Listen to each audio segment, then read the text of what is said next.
அரசியல் களம் நேயர்களுக்கு வணக்கம். இன்றைக்கு நம்ம நேர்காணலுக்காக அரசியல் விமர்சகர் மணிகண்டன் வீராசாமி அவர்கள் நம்மோடு இருந்திருக்கிறார். அவரோடு பேசலாம். சார் வணக்கம். வணக்கம் தோழர். தாவேகா கட்சியோட 3வது ஆண்டு தொடக்க விழா இன்றைக்கு பனையூர் அலுவலகத்தில் நடந்துகிட்டு இருக்கு. 2வது ஆண்டு தொடக்க விழாவில் தாவேகா ஆதரவாளர்களாக நீங்களும் வந்து அந்த விழாவில் கலந்துக்கிட்டீங்க. இப்போ 3வது ஆண்டு பார்த்தீங்கன்னா விஜய் அவர்களுக்கு எதிராக விஜயோட ஒரு அரசியல் நிலைப்பாட்டை விமர்சனம் பண்ணிட்டு இருக்கு. கிட்டத்தட்ட இந்த ஓராண்டுகளில் நீங்கள் அதுலேருந்து வெளியில் வந்ததுக்கப்புறம் வெளியிலேருந்து தாவேகாவை எப்படி பார்க்குறீங்க?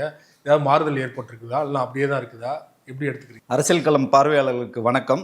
முதல்ல வந்து இந்த 3ஆம் ஆண்டில் அடியெடுத்து வைக்கும் தமிழக வெற்றி கழகத்தும் அதன் தலைவர் திரு விஜய் அவர்களுக்கும் என்னோட மனமார்ந்த நன்றிகளும் வாழ்த்துக்களும். ஏன்னா தமிழக அரசியல் களம் பார்த்தீங்கன்னா ரொம்ப மேம்பட்ட ஒரு அரசியல் களம், பண்பட்ட அரசியல் களம், முற்போக்கு அரசியல் களம். தமிழகத்தின் நலம் சார்ந்து இங்கே இயங்க வேண்டிய தேவைகள் வந்து இருக்கு. தேசிய கட்சிகளை விட தமிழகத்தின் நலம் சார்ந்து மாநில கட்சிகளுக்கு வந்து நம்ம முன்னுரிமை கொடுக்கணும்.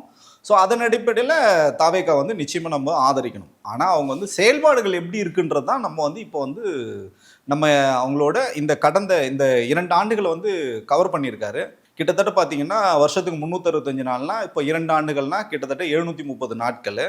ஒரு நாளைக்கு 24 மணி நேரம்னா நீங்கள் வந்து அதை கணக்கு பண்ணி பார்த்தீங்கன்னா 17,520 மணி நேரம் வந்து கடந்திருக்காங்க, அரசியல் கட்சியாக கடந்திருக்காங்க. இது ஒரு மிகப்பெரிய ஒரு சாதனை. ஆனால் அதில் நம்ம வந்து இந்த கிட்டத்தட்ட 17,000 மணி நேரம் 17,520 மணி நேரத்தை நீங்கள் சீர்தூக்கி பார்த்தீங்கன்னா இதை விஜயை ஆதரிக்கிறவங்களும் சரி, விஜய்க்கு வந்து வாக்களிக்கணும்னு நினைக்கிறவங்க யார் வேணாலும் வந்து நீங்கள் சீர்தூக்கி இதை தயவு செஞ்சு வந்து பார்க்கணும். 24 மணி நேரமாவது விஜய் வந்து பேசியிருப்பார் மொத்த கோர்வையாக. கட்சி ஆரம்பித்த முதல்ல இருந்து இன்னைக்கு வரைக்கும் பார்த்தீங்கன்னா இன்னைக்கு கூட பார்த்தீங்கன்னா 10 நிமிடம் 19 நிமிடங்கள் 19 செகண்டில் வந்து முடிச்சிருக்காரு. ஏன்னா அந்த நியூமராலஜி பிரகாரம் வந்து ஜோசியக்காரங்க வந்து சொன்னது வந்து பார்த்தீங்கன்னா 19ன்றது அவருக்கு வந்து ராசியான எண்ணு. ஸோ 19 மாவட்ட செயலர் அறிவிப்பாங்க, 19 பொறுப்பாளர்கள் அறிவிப்பாங்க, 19 மாவட்டங்களுக்கு வந்து சுற்றுப்பயணம், இப்படி தான் வந்து எல்லாமே 19 ஒன்று வந்திருக்கும். இன்னைக்கு நம்ம நினைச்சாலுமே கரெக்டாக 19 செகண்ட்ல முடிக்க முடியுமா? 10 நிமிஷம் 19 அப்படிதான் ஷார்ப்பா முடிச்சிருக்காங்க. அப்படிதான் இன்னைக்கு ஸ்டாப் பண்ணுவாரு பேசுறத. அதெல்லாம் சேர்த்து பார்த்தீங்கன்னா 10 நிமிஷம் 19 செகண்ட்ல வந்து முடிஞ்சிருக்கும். ஆனால் அது மொத்தம் பார்த்தீங்கன்னா அவர் பேச்சை 19 நிமிஷத்துல முடிச்சிருவாரு. அந்த மொத்தமாக பார்த்தீங்கன்னா அந்த லைவ் பார்த்தீங்கன்னா 19 நிமிடம் 24 செகண்ட் வரைக்கும் வந்து போயிருக்கும். இப்படிதான் வந்து இந்த நிகழ்வு வந்து பார்க்கணும். இன்னும் ஒரு அரசியல் பேசணுன்றதான் விஜய் வந்து இது வரைக்கும் பேசலன்றதை நம்ம வந்து புறந்தள்ளிடும். ஆனா இன்னும் அவருக்கு காலம் இருக்கு, அவர் வந்து பேசணுன்றதான் நம்மளோட எதிர்பார்ப்பு. அந்த எதிர்பார்ப்பு இன்று வரைக்கும் வந்து பூர்த்தியாகல. இன்னும் வந்து மேல இன்னும் வந்து 3ஆம் ஆண்டுல ஏதாவது நீங்க எப்ப பார்த்தாலும் தாவேகா வந்து விமர்சனமே பண்ணிட்டு இருக்கீங்க, ஒரு நல்ல செய்தி சொல்லுங்கன்னு சொன்னா நல்ல செய்தியோட நான் இன்னைக்கு வந்திருக்கேன். தாவேகா பாத்தீங்கன்னா ஒரு மாநில கட்சியில இருந்து பாத்தீங்கன்னா ஒரு தேசிய கட்சியா வந்து மாறுது. அதுக்கு வந்து எப்படி மாறுறாங்கன்றது நான் சொல்றேன். இப்போ பார்த்தீங்கன்னா கேரளாவில் நிறைய பொறுப்பாளர்கள் வந்து போடணும்னு சொல்லிட்டு இவங்க வந்து முயற்சி பண்ணுறாங்க. வந்து ஆந்திராவில் அந்த மாதிரி ஒரு முயற்சி எடுக்கும்போது என்னன்னா வரப்பிரசாத் ராவ்னு ஒருத்தர் இருக்கார். அவர் யாருன்னு பார்த்தீங்கன்னா முன்னாள் IAS அதிகாரி. அவர் வந்து IAS ஆஃபீஸர் வந்து ரிட்டையர்ட் ஆகிட்டார். எங்கள் மாவட்டத்தில் கூட இருந்திருக்காரு, காஞ்சிபுரம் மாவட்டத்தில் கூட பொறுப்பு IAS அதிகாரியாக வந்து இருந்திருக்காரு. அவர் பார்த்தீங்கன்னா முன்னாடி வந்து திருப்பதி தொகுதியில் நின்று எம்பியாக ஜெயிச்சார். இப்போ வந்து ஒரு ex-MP தான் அவர். எந்த கட்சியில் எம்பியா இருந்தார் அவரு? ஆந்திராவில் வந்து ஏதோ ஒரு பார்ட்டி, அது எக்ஸாக்டாக எனக்கு எந்த பார்ட்டின்னு தெரியல, மேபி தெலுங்கு தேசமாக இருக்கும்னு நினைக்கிறேன். ஸோ அதிலிருந்து வந்தவர் திருப்பதி தொகுதியில் வந்து ஜெயிச்சதுனால இந்த திருப்பதி வெங்கடாஜலபதியே வந்து விஜய்க்கு வந்து ஆசீர்வாதம் பண்ணுறதுனால இன்னைக்கு அவர் வந்து இந்த கட்சியில் வந்து இணைஞ்சிருக்கார். ஸோ இதெல்லாம் நம்ம பார்க்கும்போது 2029 வந்து பாஜகவுக்கு டஃப் கொடுக்கறதுக்கோ இல்லைன்னா பாஜகவோட கூட்டணி போகிறதுக்கு இப்போவே களத்தை வந்து அமைச்சிட்டாரு எங்கள் அண்ணன் தான் நம்ம வந்து சொல்லுவோம். அது என்ன சார், ஆந்திராவில் இருக்க ஒரு எம்பி, முன்னாள் எம்பியை இங்கே கொண்டு வரதுனால கட்சிக்கு என்ன நல்லா நினைக்கிறாரு? அது பார்த்தீங்கன்னா ஒரு கால்குலேஷன். மாநில கட்சியிலேருந்து தாண்டி தேசிய கட்சியாக மாறுறாங்களா. தமிழக வெற்றி கழகம் பேர் வச்சதுனால தமிழ்நாட்டு மக்களோட அரசியல் தான் பேசணும்னு அவசியம் கிடையாது.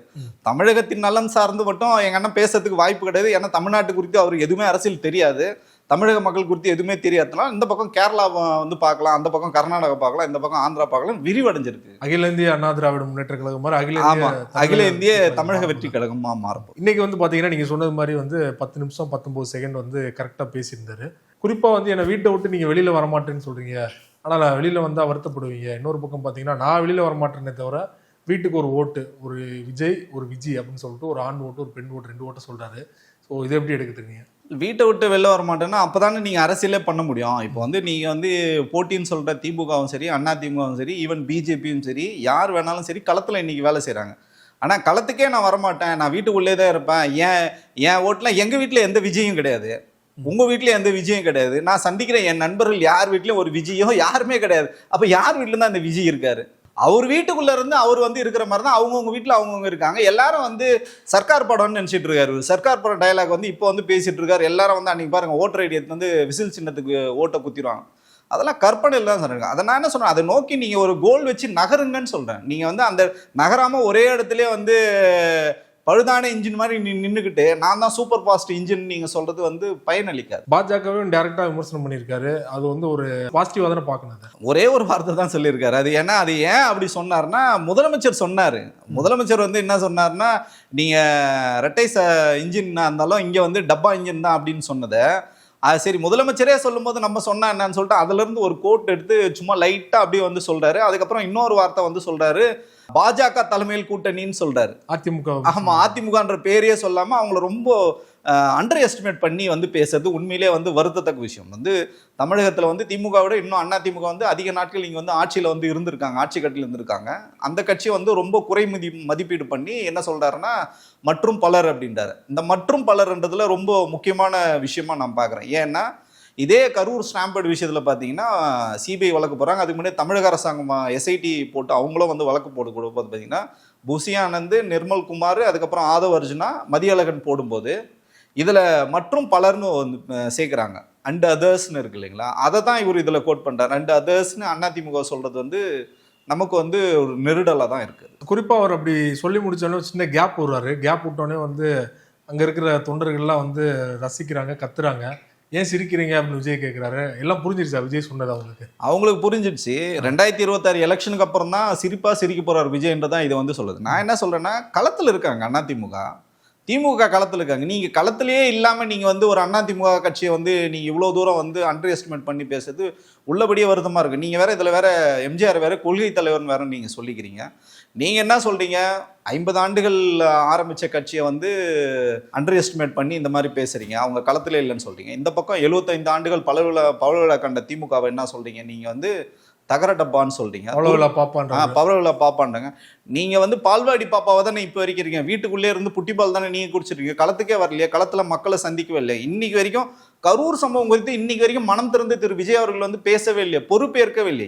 இந்த விஷயத்துக்கு எதுக்குமே நான் பொறுப்பேற்க மாட்டேன் அப்படின்னு சொல்ற விஜய் வந்து தமிழக நலன் குறித்தோ தமிழகத்தின் அரசியல் குறித்து பேசுறதுக்கு எந்த விதமான அடிப்படை தார்மீக உரிமை இருக்கிறதா நான் பார்க்கல. குறிப்பா பேசும்போது பாத்தீங்கன்னா 1970 காலகட்டத்தில் எம்ஜிஆர் அவர்கள் பேசுனதே வந்து அவர் இங்க ரிப்பீட் பண்ணி பேசுறாரு.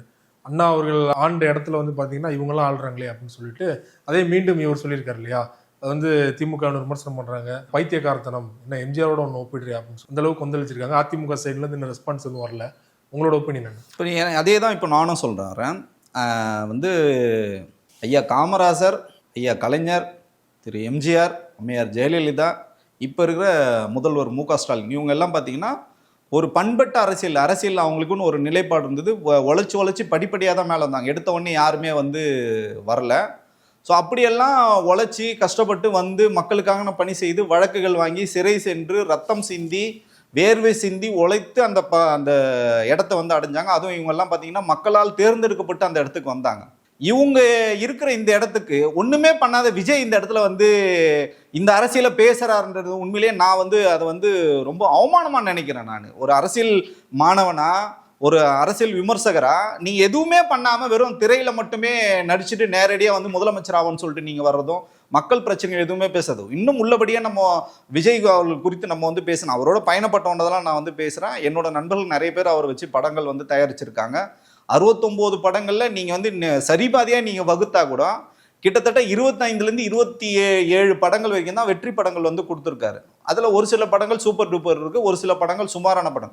கிட்டத்தட்ட 35-40 படங்களுக்கு மேல படுதோல்வி படங்களை வந்து கொடுத்துருக்காரு. இவர் சொல்லிக்கிறாருல கரியரின் உச்சத்துல இருந்து நான் வந்து அப்படிலாம் எந்த உச்சத்திலையும் இவர் வந்து கிடையாது. இன்னைக்கு 270 கோடி சம்பளம் வாங்குறாரு இல்லையா சார். அது திட்டமிட்டு பரப்பப்பட்ட ஒரு பொய். அதுதானே இன்னைக்கு வந்து ஐடி எல்லாம் உங்களுக்கு மாட்டிட்டு இருக்கீங்க.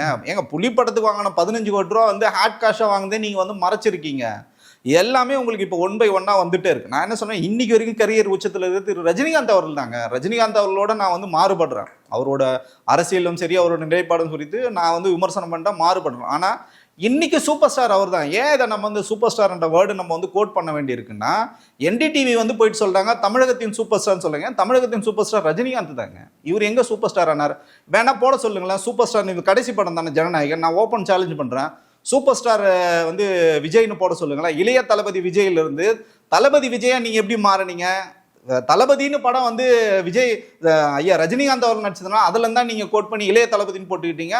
அதுக்கப்புறம் தளபதினு நீங்க இப்ப இன்னைக்கு வரைக்கும் கோட் பண்றது ரஜினி சாரோட அந்த பிம்பத்தை தான் கண்டி. அதை தாண்டி உங்களுக்கு எதுவுமே இல்லை.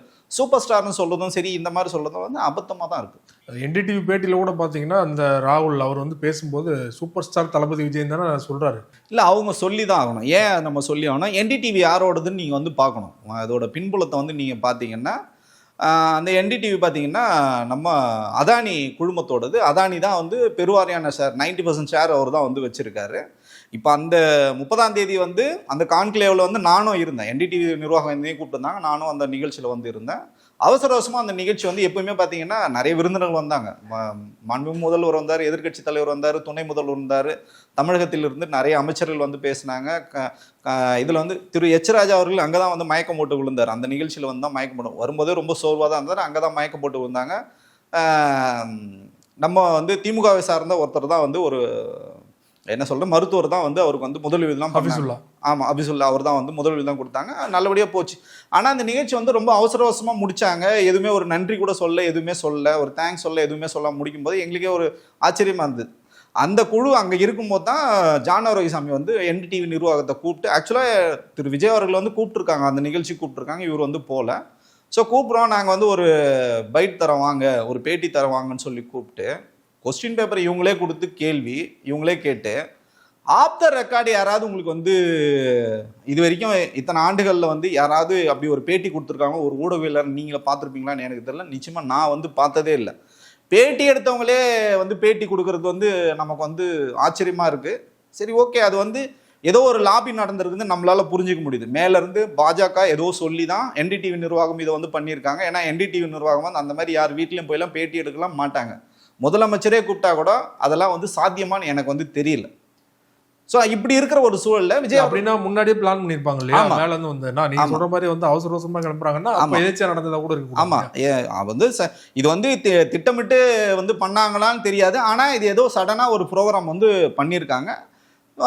அது வந்து ஓகே. நான் என்ன கேட்குறேன்னா, நீ ஒரு ஊடகத்தை கூட நீங்க சந்திக்க மாட்டீங்க. ஆனா நீங்க என்ன சொல்றீங்கன்னா, தமிழக மக்கள் வந்து தேர்ந்தெடுக்கப்பட்ட ஒரு முதல்வர் வந்து நீங்கள் அந்த இடத்துல வந்து ஒருமையில் பேசுகிறீங்க. என்ன சொல்கிறாருன்னா, தமிழக முதல்வர் வந்து 2 வருஷத்துக்கு முன்னாடி வந்து ஒரு இது சொன்னார். என்ன சொன்னார்னா, அமைச்சர்கள்லாம் வந்து ஊழல் பண்ணாங்க, எனக்கு ரொம்ப மன கஷ்டமாக இருக்குது அப்படின்னு சொல்லிட்டு சொல்கிறேன். ஆமாம், உண்மைதான். முதலமைச்சர் வந்து சொன்னார். என்ன சொன்னார்னா, கட்சி பணி ஒழுங்காக செய்யலைன்னா யாராக இருந்தாலும் பார்க்க மாட்டேன், பதவியிலிருந்து தூக்கிடுவேன், கட்சி உறுப்பினர்லேருந்து தூக்கிடுவேன்னு சொல்லிட்டு அவர் வந்து அவ்வளோ இதுவாக வந்து பேசினார்.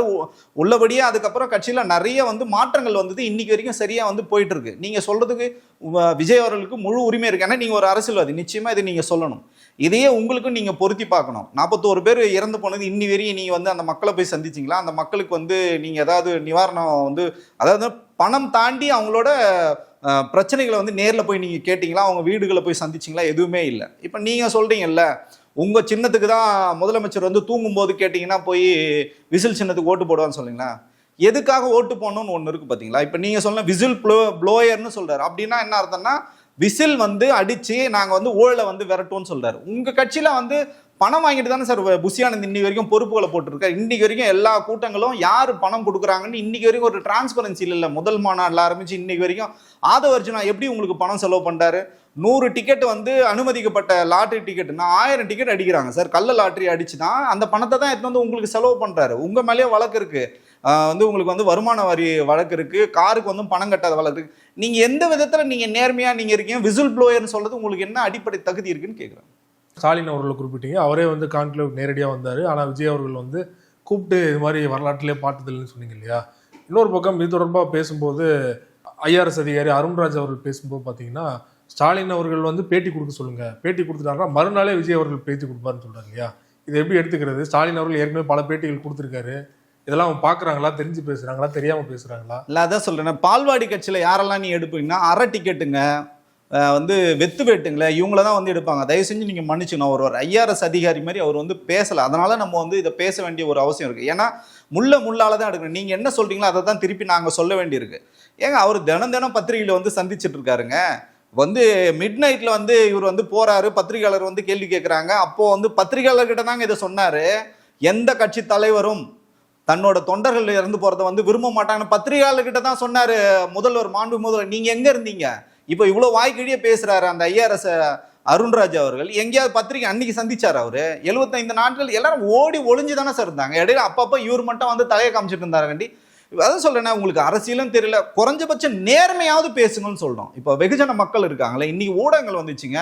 இன்னைக்கு 24/7 வந்து செய்தி ஊடகங்கள் வந்து செய்திகளை வந்து ஒளிபரப்பிக்கிட்டே இருக்காங்க. முதலமைச்சர் எங்கேயுமே பேசலன்னு சொல்றீங்களா? அவர் தவறா சொல்றாரு. பிரதமர்னு சொல்றதுக்கு அந்த இடத்துல முதல்வர்னு சொல்லிட்டாரு. ஏன்னா அவங்க பாஸ்னால பிரதமர்னு சொன்னா அது வாய்க்குள்ள கொசு போயிடுன்றதுனால அவர் வந்து மாத்தி தவறா வந்து முதல்வர்னு சொன்னதா தான் நம்ம பார்க்கணும். ராஜ்மோகன்ட்ட இதே கேள்வி கேட்கும்போது பின்னாடி ஒரு 10 பேர் நிற்கிறாங்க கட்சி ஆட்கள். நான் வந்து விஜய் தான், என் பின்னாடி நிற்கிற அந்த அக்கா விஜய் தான், இந்த அண்ணன் விஜய் தான் சொல்லிட்டு இவங்கெல்லாம் அவங்க முன்னாடி பேசுறாங்க இல்லையா, அது போதாதா அப்படின்னு கேட்குறாரு. புதுவிதமான ஒரு பதிலாக சொல்றாரு இல்லையா சார்? அதுதான் சொல்ல சொன்னேன். இப்போ ஒரு ராஜ்மோகன் அவர்கள் லைலாமணி அவர்களும் ஒரு பேட்டி வந்து பேசுறாங்க. அவர் வராரா, இவர் வராருன்னு. ஏண்டா உங்களுக்கு வந்து ஒருத்தர் வராருன்னா அவர் பேரை கூட சொல்றதுக்கு உங்களுக்கு தெம்போ திராணியோ எதுவுமே இல்லைன்னும் போது அரசியலை வந்து நீங்க அரசியலா பாருங்கன்னு சொல்றேன். நீங்க வந்து சொல்ல மாட்டாங்களா? பேர் தெரிஞ்சா சொல்ல மாட்டாங்களா? அதை தான் தோழர் சொல்றேன். நமக்கு வந்து நகைச்சுவா இருக்கு. இன்னைக்கு களம் வந்து எவ்வளவு சூடா இருக்குங்க பாருங்க. இப்போ வந்து பட்ஜெட் வந்துருங்க, மத்தியில வந்து பட்ஜெட் போட்டிருக்காங்க. தமிழகத்துக்கு எந்த விதமான நிதியும் வந்து கொடுக்கல. இன்னைக்கு நானும் எதிர்பார்த்தேங்க, விஜய் வந்து குறைஞ்சபட்சம் ஒரே ஒரு வரி தமிழகத்தின் நலம் சார்ந்து நீங்க தமிழக மக்கள் கிட்ட ஓட்டு பிச்சை கேட்கறல்ல, வீட்டுக்கு வீட்டு விஜய் இருக்கான்னு சொல்றல, நான் அக்செப்ட் பண்றேன். வீட்டுக்கு வீட்டு விஜய் இருக்கான், விசில் சின்ன வீட்டுக்கு வீடு போடணும், எதுக்காக உனக்கு ஓட்டு போடணும்? நீ தமிழகத்தின் நலம் சார்ந்து என்ன பேசுற? நிதி கொடுக்க மாட்டேன்றான், பட்ஜெட்ல உங்களுக்கு எதுவுமே கொடுக்க மாட்டேன்றான். பாத்தீங்கன்னா அதிவேக ரயில் கேட்கறான். நமக்கு புல்லட் ட்ரெயின்லாம் தேவையில்லைங்க, அதிகமான ரயில் தான் நமக்கு தேவை. இங்க வந்து 2 வழி பாதைகளை வந்து 4 வழி பாதைகளா மாற்றணும். அதே மாதிரி பார்த்தீங்கன்னா சரக்கு வாகனங்கள் வந்து கூட்ஸ் ட்ரெயின் வந்து வேகத்தை வந்து இன்க்ரீஸ் பண்ணணும். இதெல்லாம் தான் நீங்கள் வந்து பண்ணணும். உங்களுக்கு வந்து ராம்ஜி வந்து பில்லை வந்து எடுத்துகிட்டு வந்து பாஸ் பண்ணியிருக்காங்க. காந்தியை வந்து அவமானப்படுத்தியிருக்காங்க. உங்களுக்கு வந்து அந்த கேரண்டி ஸ்கீமை வந்து இன்னைக்கு வந்து வலுவிழக்க வச்சிருக்காங்க. இதெல்லாம் தானே விஜய் வந்து பேசணும். இது குறித்து எதுவுமே பேசாமல் நான் வந்து வீட்டுக்கு வீட்டு விசில் சின்ன வந்து ஓட்டு போட்டுருவாங்கன்னு சொல்லிட்டேன். 60 நாளில் முதலமைச்சர் சொன்னால் நீங்கள் கனவுல தான் முதலமைச்சர் ஆகும். காலையில் விஜய் அவர்கள் வந்து உள்ள பனையூர் ஆஃபீஸ்க்கு வரும்போது பார்த்தீங்கன்னா புஷி ஆனந்த் வந்து முன்னாடி நின்னாரு. கார் எப்பயுமே அங்கே நிற்கும். தாண்டி உள்ள வரும்போது பின்னாடி ஓடி வர ஒரு பொதுச் செயலாளருக்கு இந்த நிலையான்னு சொல்லிட்டு சோசியல் மீடியாவில் அவருக்கு ஆதரவாக நிறைய பேர் பேசிட்டு இருந்தாங்க. நீங்கள் அதை வந்து கட்சியாக தயவு செஞ்சு பார்க்கவே கூடாது. எல்லாருமே வந்து என்னன்னா, விஜய் வந்து ஒரு மாஸ், விஜய் வந்து ஒரு நடிகர். அவரை வந்து பார்க்கணும்னா ஒரு ரசிகர் மனப்பான்மை இருந்தால் மட்டும்தான் சார் அந்த கட்சியில். இப்போ நீங்கள் கேட்டிங்கல்ல, ஏன் நீங்கள் கடந்த ஆண்டு விஜயோட இருந்தீங்க, இப்போ ஏன் இல்லைன்னா அந்த ரசிகர் மனப்பான்மையில் நம்ம இருக்க முடியல. அவர் வந்து நானும் விஜய் ரசிகர் தான், சினிமாவில் இருந்த வரைக்கும் விஜய் வந்து ரசித்தேன். அவர் அரசியல் கட்சியாக மாறும்போது அரசியல் தலைவராக வந்து மாறுவார்னு நாங்கள் நம்பணும். அது வந்து நடக்கலன்னும் போது தான் நம்ம வந்து வெளியில் வரோம். இப்போ தனிப்பட்ட முறையில் கூட விஜய் மேலே எனக்கு எந்த விதமான காழ்ப்புணர்ச்சி எதுவுமே கிடையாது. அவர் செய்கின்ற அரசியல் வந்து கோடைத்தனமான அரசியல், புதமிருக்கு என்ன சொல்றதுன்னா மக்களுக்கு தேவையில்லாத அரசியல், மக்கள் நலம் சார்ந்து எதுவுமே பேச மாட்டேன்றாரு. மாநில சுயாட்சி குறித்து எந்த விதமான தெளிவோ அக்கறையோ எதுவுமே இல்லை. பார்த்தீங்கன்னா ஒரு ஆணவ படுகொலை நடக்குது, அது குறித்து வந்து பேச மாட்டேன்றாரு. அவரோட என்ன சொல்றது, தொண்டர்களுக்கு வந்து வாக்கே கிடையாது சார். அவங்களுக்கு வந்து பார்த்தீங்கன்னா ஃபார்ம் 6 அவனும் ஃபில் பண்ணவே இல்லை. வீட்டுக்கு வீட்டு விஜய்க்கு ஓட்டு போடணும்னு எப்படி போடுவாங்க சொல்லுங்க? அவங்களுக்கு ஓட்டே கிடையாது சார். அவங்களுக்கு ஓட்டே இல்லாத எப்படி சார் ஓட்டு போடுவாங்க? இந்த February 2 வந்து 3வது ஆண்டு தொடக்க விழா. அடுத்த February 2 சிஎம் விஜய் அவர்கள் தலைமையில் வந்து இந்த தொடக்க விழா நடும். 4ஆம் ஆண்டு தொடக்க விழா. விஜய் ஆதரவாளர் மேடையில் பேசுறாரு இல்லையா, அது வாய்ப்பு இருக்கு நினைக்கிறீங்களா? நம்ம என்ன சொல்லணும்னா, நீ என்னப்பா பைத்தியம், நீ என்ன வேணாலும் சொல்லலாம் அப்படின்னு தான் நமக்கு வந்து சொல்லுவேன் சார். நான் என்ன சொன்னேன்னா, சிஎம் கனவு கிடைக்காது, விஜய் அவர்களுக்கு தகுதி இல்லைன்னா நான் சொல்லணும். அந்த தகுதியை நோக்கி நீங்கள் என்ன வேலை செஞ்சீங்கன்னு தான் நம்ம வந்து கேட்குறோம். அதை நோக்கி நீங்கள் நகரவே இல்லை சார். அது குறித்து நீங்கள் கவலையே படல. இன்னமும் நீங்கள் வந்து வீட்டில் படுத்து தூங்கிட்டு தானே இருக்கீங்க. யாராவது தூங்கிட்டு இருக்கவங்களை கூட்டிட்டு வந்து முதலமைச்சராகணும், நாட்டில் ஏதாவது சட்டம் இருக்கா, இல்லை நமக்கு ஏதாவது அவசியம் இருக்கா சொல்லுங்கள்? அப்படி என்னங்க இங்கே பஞ்சம் இருக்குது? தலைவர்களுக்கு பஞ்சமா அந்த நாட்டில் சொல்லுங்கள்? இன்னைக்கு இருக்கிற பையன் 15 வயசு பையன், 10 வயசு பையன் கூட, என் பொண்ணுக்கு 5 வயசு தான் ஆகுது, என் பொண்ணே அரசியல் பேசுதுங்க. இன்னைக்கு எல்லாருக்குமே அரசியல் தெரிஞ்சிருக்கும் போது உங்களுக்கு வந்து சிஎம் ஆகணும், எங்களுக்கு என்ன தலையெழுத்துன்னு கேட்குறேன். சமகால அரசியல் தொடர்பாக உங்கள் நேரத்தை ஒதுக்கி பல்வேறு தகவல் எங்களோட பகிர்ந்து கொண்டீங்க. மிக்க நன்றி. நன்றி தோழர்.